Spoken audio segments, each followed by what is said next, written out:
Ito yung first kong basic skincare routine para sa akin. Namumulang mukha. Very effective and good. So I recommend this to you guys. Drop it. Ito ang trip ko. Hello mga ka-trippers! Welcome back to my channel. This is JRB at Ito ang trip ko. yay! Welcome back everybody! Here's another video for you guys. This is new. This is different. It's about unboxing my order. So, dumating kanina at saka kasi nga diba, ito ang trip ko. So, iba-ibang trip natin gagawin ngayon. At bagong tong trip ay ang pag-unbox nito in order ko sa TikTok shop. From COSRXPH mismo. Siyempre alam niyo na pag sinabing COSRXPH skincare yan. Product of course. So, ito na. Excited ako kasi marami akong nakikita mga reviews nito. Actually, gagawa ko ng review guys para sa inyo, para sa mga, although, alam, hindi naman ganun kakinisan tayo, di ba? Pero in fairness, namula yung mukha ko nung nakaraan. Tapos, nakagamit ako ng magandang skincare para sa mga merong atopic dermatitis or eczema or mga ganyan, mga namumula, flaky, dry, super dry, yung ganyan. So, napagdaanan ko yan mga at least years, parang ganun. Basta ikukwento ko yan sa inyo at papakita ko sa inyo mga ginamit kong mga basic lang para sa mga namumula dyan na mga hindi alam ko anong gagawin na ayun magpa-derma. Next time na lang yan. Pero ito muna, king gagawin ay unboxing. Ooh, this is, uy, excited ako.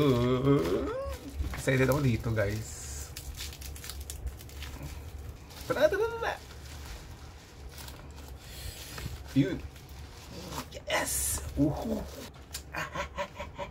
Advanced Nail 96 Mucin Power Essence by COSRX.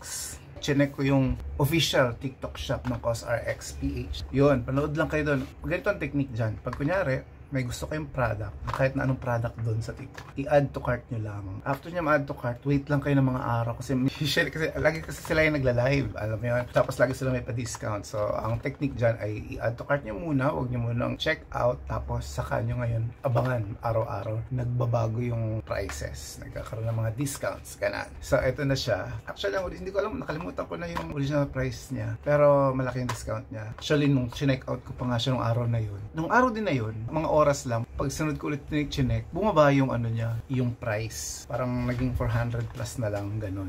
400 plus din naman to, pero mas malaki. Parang pa 500 na. Itatry ko to, sana wag ako mga...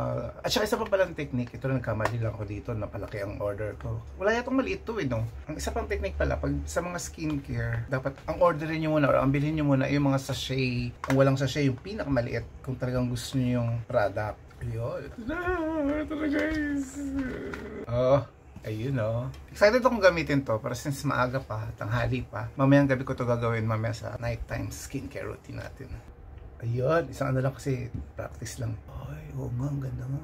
Nakagamit ako ng ganito, alam nyo guys, sa SM. I mean, hindi sa face, dito din sa ganito. Some by me naman yon, some by me. Snail Mucin din. Ang ganda sa skin, nung after na natuyo na, kahit nung ina-apply ko siya, ang ganda rin. Tapos, so nagustuhan ko na yung Snail Mucin. Sabi ko, ay, parang gusto ko to. Eh, since ito naman, COSRX, trending sa TikTok, at saka parang well-recommended talaga ng mga kung sino, iyan na lang muna ito try ko, kasi mahal din yung ano some by me. Masyadong mahal yun, guys. Sa ano sa mall.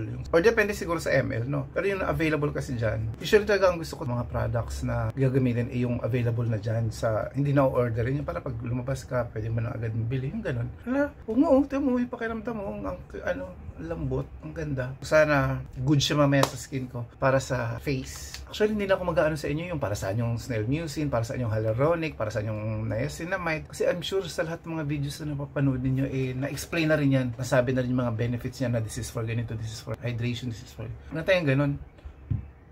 Mag-google na lang kayo. Total, nag-video na rin lang ako. Itutuloy-tuloy ko na rin to para hindi na ako mulit mag-video. Tatry ko lang naman din to Kung may manood o wala, di wala. Kung wala, di goods. Kung meron, di thank you. Anyways, pag gagamitin mo daw to, ay mag-spray ka muna ng mist or water. Basta damp skin siya or basa-basa. Ang ginagawa ko na nakaraan, winisik-wisik ko na kung ginawa tubig, winisik-wisik na lang. Saka ako nag-apply. So ito, andito na tayo sa ating video. Dati papakita ko dyan kung mayroon pa akong mga picture na namumula yung mukha ko. At saka meron pa mga dryness or gano'n. Basta, anyways, Ito ang inano ni doc sa akin, itong corticosteroid. Tapos sabi lang niya noon 1 week, tuloy-tuloy. After na noon, kung kailan na lang kailangan. Parang 2022 niya yata ito basta ganun. Tumabot na ng 2023 hanggang early 2024. Meron pa din, nag-flare up pa din. Tapos hindi mo alam kung anong dahilan. Tapos ang sa napapansin ko lang sa mga ganun sa atopic dermatitis, pag sobrang lamig, humid, or basta lamig ng extreme, yung ganun, umaandar siya, or yung pag mainit. Kaya nga, nagtataka rin sila, hindi naman malamig ngayon parang ganun. So wala talaga siyang alam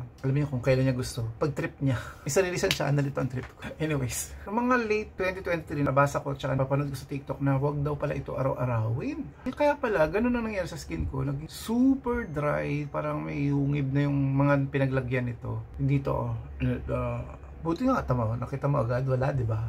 Mamaya ko kwento. Dito, namumula, ganyan. Nawawala naman siya pag ito na-apply mo. Pero, mga ilang days lang, wala. Meron ulit. Nung time na yun, ito lang ang gamit ko. Tapos, Hilamos, Dove.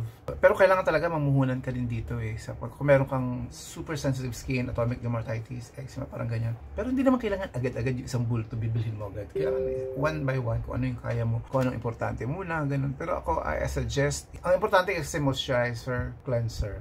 Kahit yan na lang muna. So, ito diba yung una ko. Tapos, ang meron kasi ako nung time na yan, ay ito lang, UV watery essence. So, Dove, maghilamos ng Dove. Kasi, dapat daw mild soap. Tapos ito.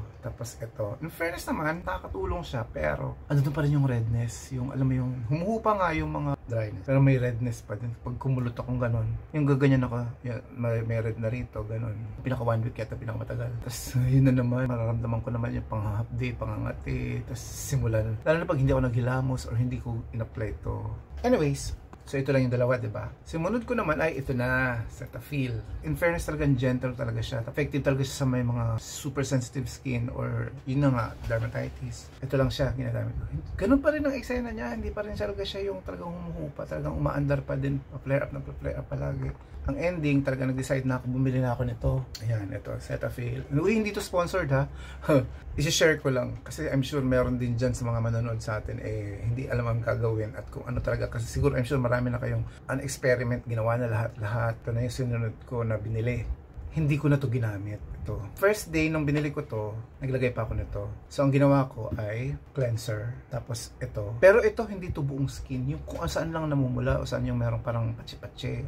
Tapos ito na. Nilock ko na yan. Tapos ito sa umaga. Ngayon, ang ginawa ko naman, sumunod na araw, hindi ko na ginamit to. Kasi nga nakanood na ako ng video na wag daw palagi. Ganyan-ganyan, maraming mga side effects. Mas lalong masisira ang skin, lalong madadry, super dry. Which is, yun na nga ang nangyayari sa akin. Parang lumalala. Tsaka parang mag-smoothen lang siya pag nilagay to. Tapos biglang super dry agad. Yung ganun, yung parang smooth. Tapos biglang bagsak agad, dry. Parang ganun. So, in-stop ko siya. Ito na lang ang ginamit ko, 3. Na ito talaga, hindi ko talaga tinigilan umaga, gabi, yung ganun. Tapos tiniis ko yung, meron pa kasi syempre yung sting, yung parang sasanayin mo yung skin mo na hindi ka nagagamit nun. Kasi baka naging dependent din yung ganun mo doon. In fairness, 1 week, nag-clear na yung Pero may mga redness pa din, pero hindi yung ganun kalala. Nag-clear na. Tapos hindi na siya nag-flare up, hindi na siya umaandar. Tapos napansin ko din, umabot na ng 2 weeks. Effective nga ito. Kailangan talaga moisturizer. At masipag kayong maglagay ng moisturizer sa mukha nyo. Pero ako sa kanyo, kung na lang, bilhin ninyo. Kasi ano rin naman siya, dermatologist tested for sensitive skin. Tsaka totoo talaga. Hindi siya echos. So lagi ang gamit kong 3. Cleanser, moisturizer, and sunscreen. Favorite ko to. Ang ganda niya. Siguro ito pang ko na to, pang 5. Ever since ito na ginagamit. Ayoko na nga siyang palitan. Inganya akong gumamit ng ibang mga sunscreen product. Pero parang ayoko talaga siyang... Dati pa pala ito, Skin Defense Mineral. Binili ko rin to. Pero effect din. Talagang umaandar pa din. Ito naman, pag ito ginamit nyo naman, medyo may white cast talaga. Tsaka ang tagal, ang hirap yan. So kailangan pag gagamitin nyo to, sa bahay lang kayo. Ito ginagamit ko pa lang to siya hanggang ngayon. Kasi nga, nakalimutan ko na may ganito pala. Simula nung meron ako nito, nakalimutan ko na siya. Kasi nang hinayang naman ako dahil ang mahal nito. So once in a while, sa gabi ko naman ito gagamitin pag nagko-computer na. So ito sa umaga, sunscreen. Tapos ito naman sa gabi. Pero bihira. Yung parang alternate. Tapos yun na, mga 2 weeks na, naramdaman ko na hindi na siya okay na siya. Doon ako naglagay ng mga paunti-unti. Serum, mga ganun, mga essence, mga toner, yung ganun. So doon ako nag-try lang. So dapat talaga sa inyo ay unti-unti, maliit lang, mga sachet lang. Ayan, ito mga ganito, mga sachet lang. Ayan, nakita nyo ang dami kong sachet. So, dapat ito muna i-try nyo para hindi sayang ang pera pag malaki ang binili ninyo at hindi hiyang. Tapos at the same time, malalaman nyo kung hiyang ba ako dito or hindi. So, okay lang, hindi ka manghinayang kasi nga, magkano lang naman to. Una kong binili nun ay ito, itong Pond's Bright with niacinamide. Ganon.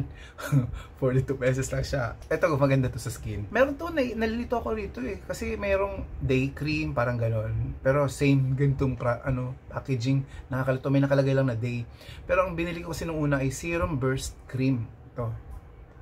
Maganda siya. Gusto ko siya. May niacinamide na, may e-resorcinol, may hyaluron. So, kayo na bahala kung mag-research nun kung para saan yun. Then maganda rin to, Garnier 30 times Hyaluron Booster Serum. Maganda siya. Medyo pricey sa sachet, 170, parang ganun. Pero maganda, Garnier. Gusto ko actually ng ibang mga product na Korean. Pero sinasabi ko, kung ano yun nandiyan lang sa Watson, yung paglabas mo dyan, mabibili mo agad, matatry mo agad, matatest mo agad. Kaya ito na lang trinay ko. I love this. Sinunod ko, ito pala, Serum Vitamin C, Bright Complete, ito. Marami akong napanood na review nito na hindi sila nagagandahan dito. Which is, tama nga naman sila. Na-try ko. Pero may laman pa rin. No? Tagal ko nang ginagamit. Ito na iwan. Kasi ang ipinalit ko na pala dito ay ito. 30 times vitamin C. Ito rin maganda. I love this. Ito, okay to. The best. Usang bibili pa ako. Mahal din to eh. Para sa sachet, 100 plus din. Kasi pag sachet, di ba iniisip mo, wala pang 100, no? Naka 300 agad ako, dalawang sachet lang. Pero okay lang. Ang ganda niya. Gusto ko siya. This time, bibili na ako ng bote nito. Ngayon, ginagamit ko pa rin siya pa. Minsan-minsan na lang. Kasi ito wala na. Ubus na. So, kailangan ko ito naman ang gagamitin ko. Tsaka sayang kasi, yun ang mga para sa namumula-mula. Kasi so far, so good. Itong mga to ginamit ko. Kailangan obserbahan nyo muna. Dapat magsimula kayo sa minimal lang. 3 lang. Ito lang. Basic. Basic na ano lang talaga. Basic na skincare routine. Dito kayo mag-start. Kailangan masanay ang face ninyo na may nilalagay araw-araw. Kailangan dedicated kayo at sipag maglagay para masanay ang face ninyo may nilalagay sa face. Tapos, ayun na nga, pag napansin nyo na nag-clear na at ilang weeks na, mga 2 weeks, hindi na nag-flare up, hindi na umaandar, wala nang kate, wala nang pamumula. Wala may pamumula pa rin ng konti. Pero super konti na lang. Saka na kayo magdagdag ng additional skincare na product. So, pwede kayong, ito nga, vitamin C, hyaluron. Ito pa lang yung mga ginamit ko noon, tsaka itong niacinamide. Nahiyang naman ako. In fairness, nahiyang ako dito. Ang ganda nito. So, ito yung sinunod kong dinagdag sa basic skincare routine ko. Dinagdag ko to. Tsaka isa pa pala, kasi nung ginamit ko to, nakita nyo yung color dito.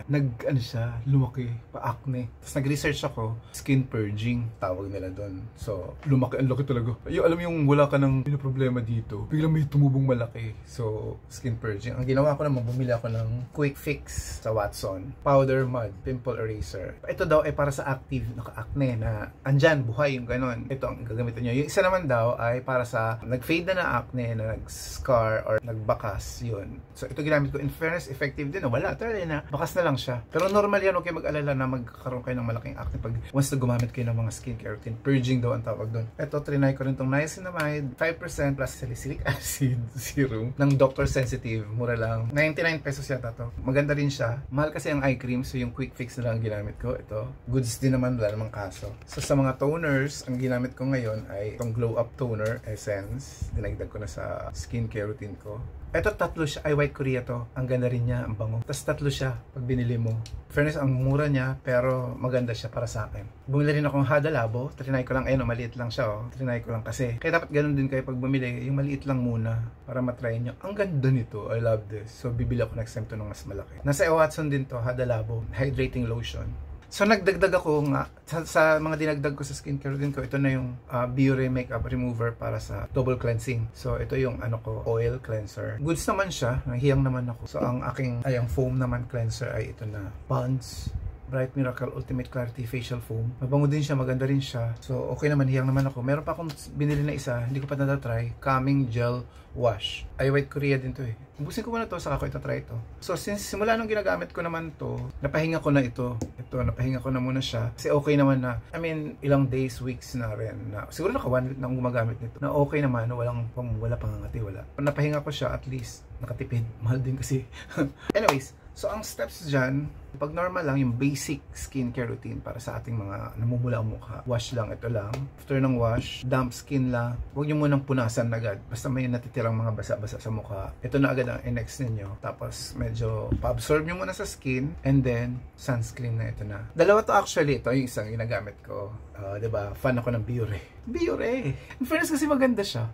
So, I love Biore. Ito ginagamit ko to dati sa body, dito kasi mahal din. So, tinipid ko na lang. So, minsan ina-alternate ko sila. Ito, pag sa bahay lang ako, ito. Kasi medyo maputi-puti siya, creamy. So, kailangan mong absorb muna para nawawala din naman, in fairness, pag in-apply mo. Pero ito, water gel. So, ito ang goods for pag-aalis ka. Pag sa bahay ka lang, pwede ito. So, meron akong mist. Yan ang ginagamit ko pag mag-a-apply ako ng mga serum na dapat damp ang skin mo. Ngayon, yan yung basic. Pag kunyari, nagmamadali kayo or yun lang munang dapat yung gawin sa mukha ninyo habang pag nagsisimula kayo as a beginner. So, yun muna. Thank you for watching and I hope na nakatulong ako sa inyo. At kung may mga katanungan kayo, just feel free to ask sa comment section. Okay? Thank you for watching, guys! Subscribe now! Click here!